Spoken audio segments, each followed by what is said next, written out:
Ало? Ало, што правиш? Па еве на работа ти, шо правиш? Еве, јас на работа сега до 20 минути. Ти се јавува овиот собрание? Да бе, да, јас баш ке те барав да... Ја да ти кажам, не им се јавив и гледам ми пратиле пораки сите. Немаме кворум ова, оно и баш ке те барав да ти кажам право. Па и ја исто не дигам слушалка, па Ѓорчев ми пушта порака. Силвана ме бараше, а Ѓорчев порака ми пушта. Мене двајцата ми вртеле, он ми пуштил порака и уште некој ми пуштил, ама не знам чиф е бројот. Дојди во собрание, ни требаат министрите, немаме кворум за гласање. Па кај има кворумот?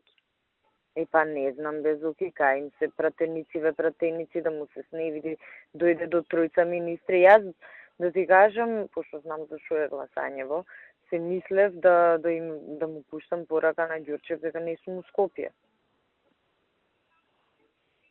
Ама баш сакав да те чујам и тебе да видам ти шо мислиш.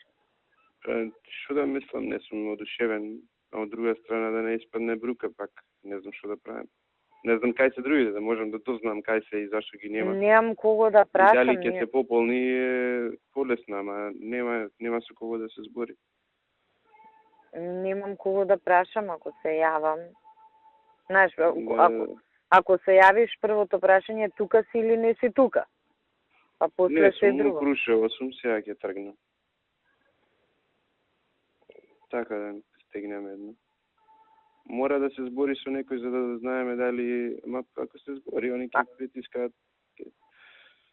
ќе речат нема кворум, тоа ќе биде одговор. Да, и мислам дека никој нема искрено да каже, дури и да они да имало до 11 ќе се собереле тие, не, од кај да си во Македонија, ќе дојдеш до 11. Да, мене сега ми звонеа, мислам нема 10 минути нема.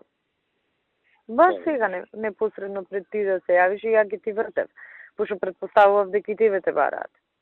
А кој се другиот, ако Нино? Нино, Пешевски, јас, ти и Антонио. Тие сме, и шефот. Пешевски сигурно нема да дојде, тоа е 100% негде на плажа во Грција. Шефот исто.